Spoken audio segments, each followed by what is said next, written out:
आवाज़ की दुनिया के दोस्तों, यहाँ से यदि मुझे छाछ मिल जाए तो भूख और प्यास दोनों से राहत मिले, ये सोचकर वह मकान में प्रतिष्ठित हुआ। वह मकान ठाकुर साहब का था। ठाकुर साहब दरी खाने में बैठे हुए थे। आसपास कुछ और व्यक्ति भी बैठे हुए थे। गपशप चल रही थी। गर्मी का मौसम था, अतः सेवक पंखा झूल रहा था। शीतल पेय पदार्थ का उपयोग हो रहा था। देहाती को अंदर प्रवेश करते ही ठाकुर साहब दिखाई दिए। वह खंकार कर गले को साफ करते हुए बड़ी कठिनाई से बोला, साहब यदि कुछ छाछ हो तो मिल जाए, बड़ी प्यास और भूख लगी है। ठाकुर साहब उसकी बेअदबी से नाराज हो गए। वे कड़कड़ाते हुए बोले, नालायक, किसको पूछ कर भीतर आया, बदतमीज कहीं कहाँ, निकल जाए यहाँ से। हरे हरे।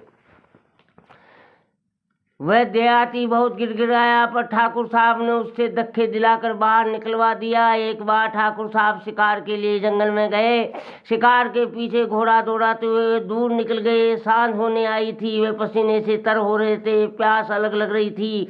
ठाकुर साहब व्यथित हो रहे थे। उन्हें दूर पर एक झोंपड़ी दिखाई दी। उन्होंने उधर घोड़ा बढ़ाया और झोंपड़ी के पास आकर पुकारा। उससे एक किसान बाहर निकला। किसान ने ठाकुर साहब का स्वागत किया।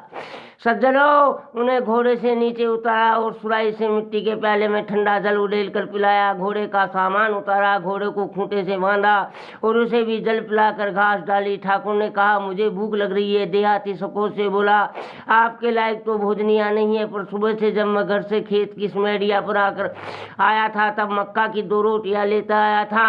उसमें से एक रोटी बची है। उसने वह रोटी ठाकुर के सामने रख दी। ठाकुर को ये रोटी बहुत स्वादिष्ट लगी। आवाज़ की दुनिया के दोस्तों, रात हो गई थी। किसान ने अपनी चटाई पर ठाकुर साहब को बुलाया, सुलाया, उसके पैर दबाए और वह उनकी सुरक्षा के लिए सारी रात पहरा लगाता रहा।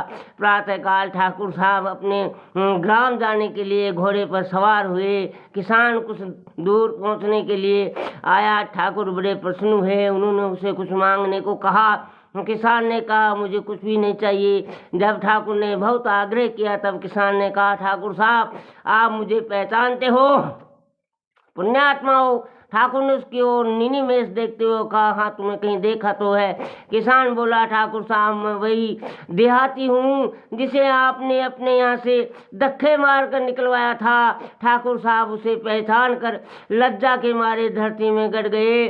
किसान ने कहा, मैं आपको लज्जित करने के लिए अपनी पहचान नहीं दे रहा हूँ। आप मुझे मांगने का कह रहे थे, मैं आपसे यही मांगता हूँ कि जैसा दुर्व्यवहार आपने मेरे साथ किया वैसा और किसी के साथ मत करना। ठाकुर साहब कुछ भी नहीं बोले।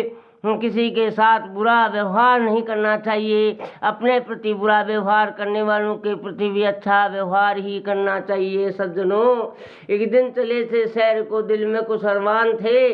पाँव तले एक हड्डी आई, उसके ये बयान थे, संभल के चले चलने वाले हम भी कभी इंसान थे। हरे हरे।